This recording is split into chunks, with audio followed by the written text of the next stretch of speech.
Hello दोस्तों, स्वागत है आपका हमारे चैनल सीरीज़ एक्सप्लेन में, जहां नेटफ्लिक्स की मोस्ट ऑफ द सीरीज़ के एक्सप्लेनेशन बहुत ही सिस्टमैटिक मैनर में मिलेंगे। आज हम बात करेंगे एक ऐसी सीरीज़ के बारे में जिससे मैं पर्सनली एडिक्टेड हो गया था। And trust me, this one is the perfect series if you like horror genre. ये उन सीरीज़ में से है जो मोस्ट ऑफ द लोग पसंद करेंगे, बिकॉज इसमें हॉरर, फैंटेसी, विचक्राफ्ट, ड्रामा और जादू जैसी बहुत चीज़ें हैं जो इसे यूनिक बनाती हैं, और इसका सस्पेंस ऐसा है कि वो आपको एडिक्टिव बना देगा। And obviously it's not that गंदा वाला इंडियन सीरीज सस्पेंस।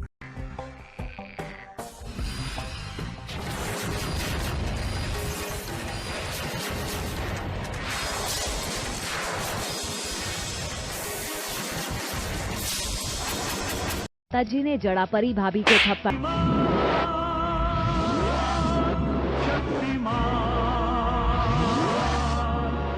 जो सस्पेंस के नाम पे भी धब्बा है।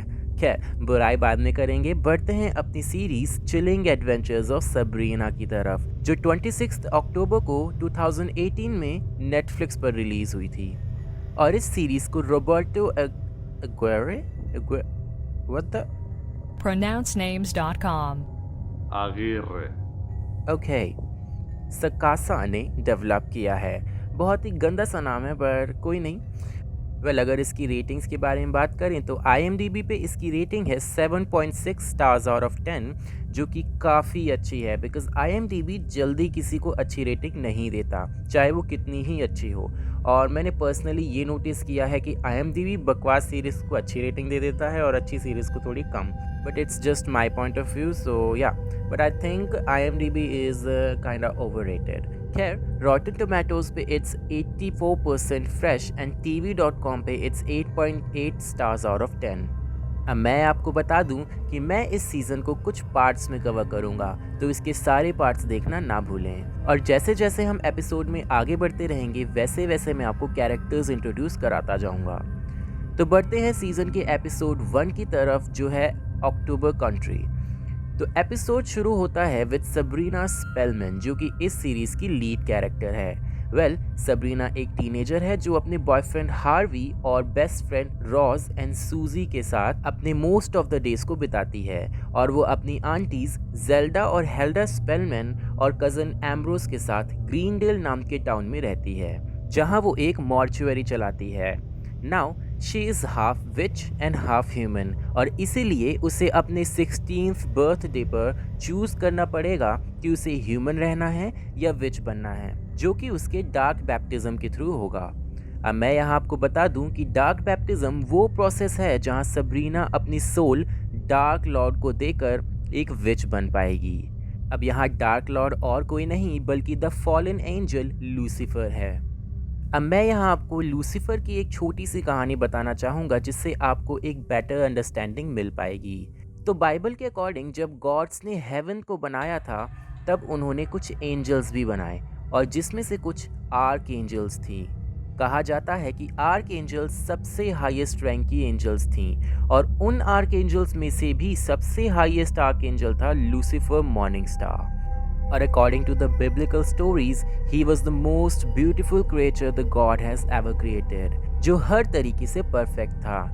पर वही परफेक्शन उसका घमंड बन गया, और लूसीफर सोचने लगा कि उसे ही गॉड होना चाहिए, जिसकी वजह से हेवन में एक वॉर हुआ और लूसीफर को हेवन से निकाल दिया गया, जिससे वो पृथ्वी पर आया, जहां उसने हेल बनाया और हेल का राजा बन गया। अब वही उन सभी का भगवान यानी डार्क लॉर्ड है, जो विच क्राफ्ट को फॉलो करते हैं। Coming back to the episode, अपने बैप्टिज्म को लेके Sabrina was not sure, because उसे अपने फ्रेंड्स और फैमिली में से किसी एक को चूज करना था, क्योंकि अगर वो विच बन जाएगी तो उसे बाहरी दुनिया से अपना कांटेक्ट तोड़ना पड़ेगा, जो वो नहीं चाहती थी। सबरीना इन्हीं सब का आंसर्स ढूंढने में लग जाती है कि उसे कौन सा रास्ता चूज करना है, पाथ ऑफ लाइट या पाथ ऑफ नाइट।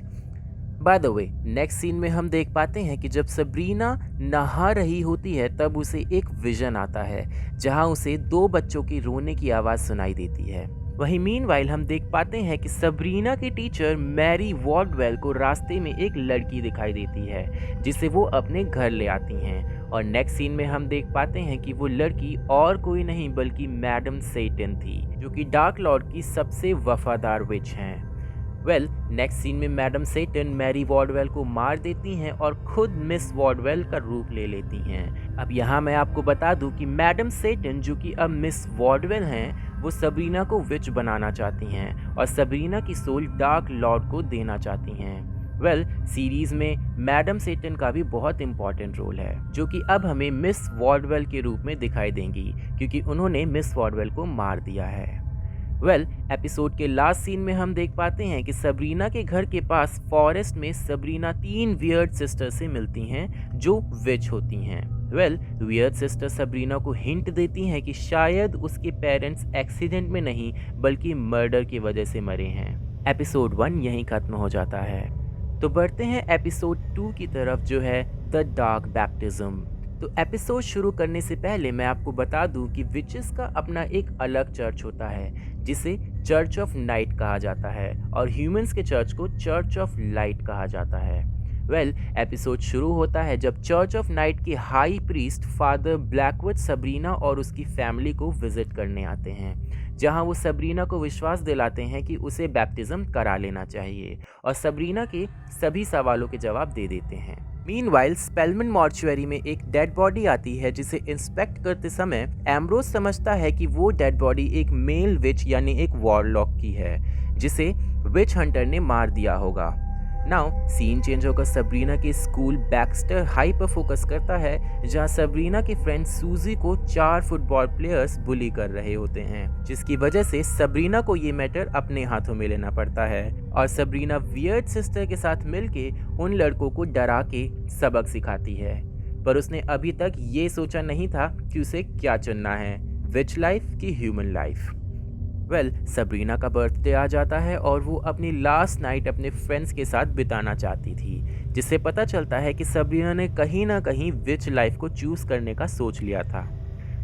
मिडनाइट होती है और सबरीना का डार्क बैप्टिज्म शुरू हो जाता है, जहां सबरीना को पता चलता है कि बैप्टिज्म का रिचुअल वैसा बिल्कुल नहीं है जैसा फादर ब्लैकवुड ने बताया था, और लास्ट मिनट में Sabrina book of the beast में साइन करने से मना कर देती है। मैं यहाँ आपको बता दूं कि book of the beast witchcraft की वो बुक है जिसमें हर विच को साइन करना पड़ता है जब वो विच बनते हैं, क्योंकि साइन करने से ये सिग्निफाई होता है कि उस विच ने अपनी सोल डार्क लॉर्ड के नाम कर दी है, और बदले में डार्क लॉर्ड इस विच को पावर देते हैं। पर यहाँ एक कंडीशन है कि जब भी डार्क लॉर्ड उस विच को बुलाएंगे या उससे किसी भी तरीके का काम कराएंगे, वो काम उस विच को करना पड़ेगा, नो मैटर कि उनकी मर्जी हो या ना हो।